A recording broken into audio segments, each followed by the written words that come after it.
Wonderful Wizard of Oz. Written by L. Frank Baum. Read to you by Samuel Wong. Chapter 6. The Cowardly Lion. All this time, Dorothy and her companions had been walking through the thick woods. The road was still paved with yellow brick, but these were much covered by dry branches and dead leaves from the trees, and the walking was not at all good. There were a few birds in this part of the forest, for birds love the open country where there is plenty of sunshine.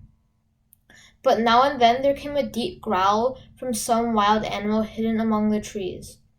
These sounds made the little girl's heart beat fast, for she did not know what made them, but Toto knew, and he walked close to Dorothy's side and did not even bark in return.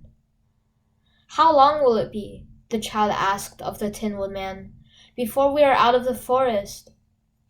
"I cannot tell," was the answer, "for I have never been to the Emerald City. But my father went there once, when I was a boy, and he said it was a long journey through a dangerous country. Although nearer to the city where Oz dwells, the country is beautiful.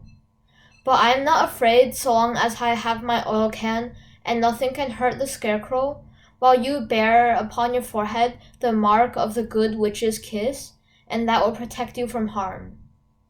"But Toto," said the girl anxiously, "what will protect him?"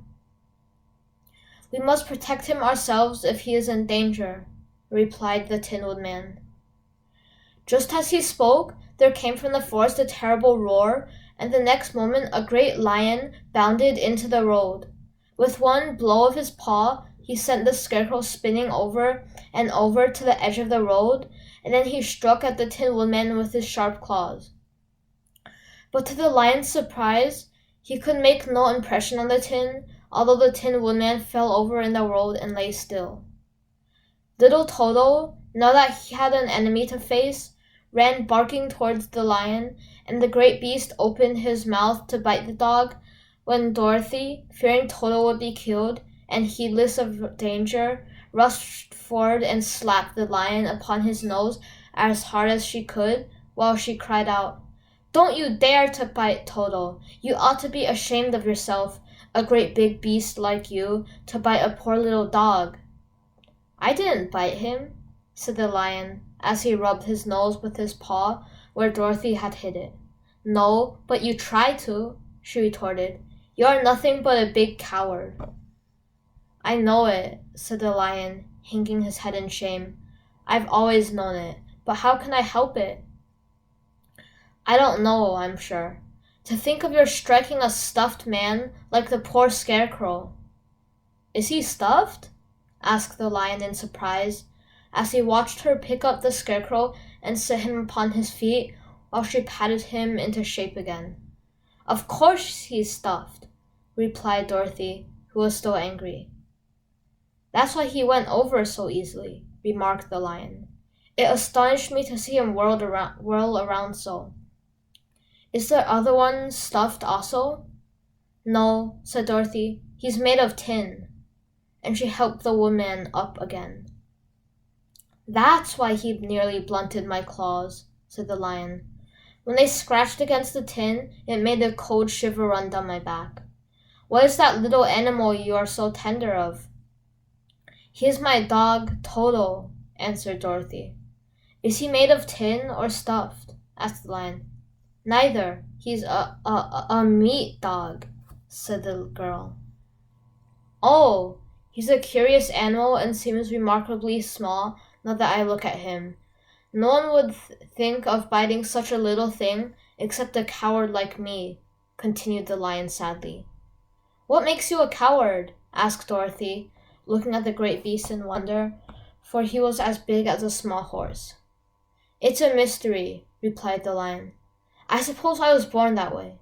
All the other animals in the forest naturally expect me to be brave, for the lion is everywhere thought to be the king of beasts. I learned that if I roared very loudly, every living thing was frightened and got out of my way. Whenever I've met a man, I've been awfully scared, but I just roared at him, and he has always run away as fast as he could go. If the elephants and the tigers and the bears had ever tried to fight me, I should have run myself. I'm such a coward. But just as soon as they hear me roar, they all try to get away from me, and of course I let them go." "But that isn't right. The king of beasts shouldn't be a coward," said the Scarecrow. "I know it," returned the lion, wiping a tear from his eye with the tip of his tail. "It is my great sorrow and makes my life very unhappy. But whenever there is danger, my heart begins to beat fast." "Perhaps you have heart disease," said the Tin Woodman. "It may be," said the lion. "If you have," continued the Tin Woodman, "you ought to be glad, for it proves you have a heart. For my part, I have no heart, so I cannot have heart disease." "Perhaps," said the lion thoughtfully, "if I had no heart, I should not be a coward." "Have you brains?" asked the Scarecrow. "I suppose so. I've never looked to see," replied the lion. I'm going to the Great Oz to ask him to give me some," remarked the Scarecrow, "for my head is stuffed with straw." "And I'm going to ask him to give me a heart," said the Woodman. "And I'm going to ask him to send Toto and me back to Kansas," added Dorothy. "Do you think Oz could give me courage?" asked the Cowardly Lion. "Just as easily as he could give me brains," said the Scarecrow. "Or give me a heart," said the Tin Woodman. "Or send me back to Kansas," said Dorothy. "Then, if you don't mind, I'll go with you," said the Lion, "for my life is simply unbearable without a bit of courage." "You will be very welcome," answered Dorothy, "for you will help to scare away the other wild beasts. It seems to me that they must be more cowardly than you if they allow you to scare them so easily." "They really are," said the Lion, "but that doesn't make me any braver, and as long as I know myself to be a coward, I shall be unhappy." So once more the little company set off upon the journey, the Lion walking with stately strides at Dorothy's side.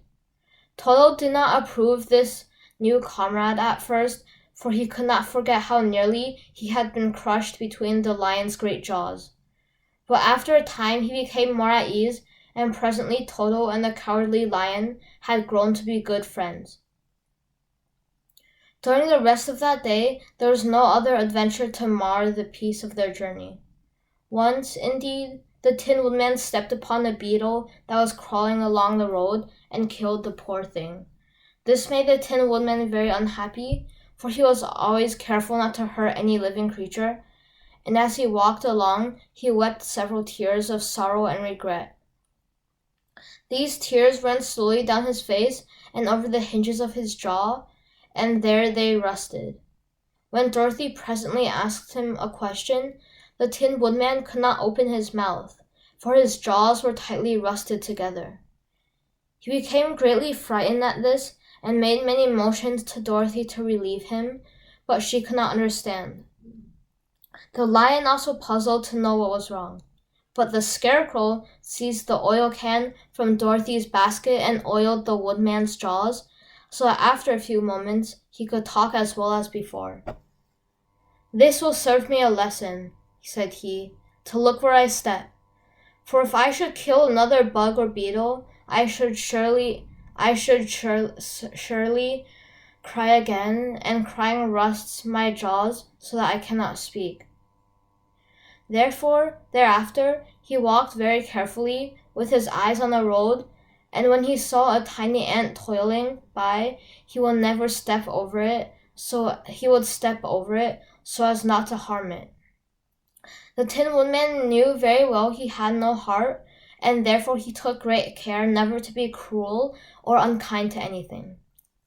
"You people with hearts," he said, "have something to guide you, and need never do wrong, but I have no heart, and so I must be very careful. When Oz gives me a heart, of course, I needn't mind so much."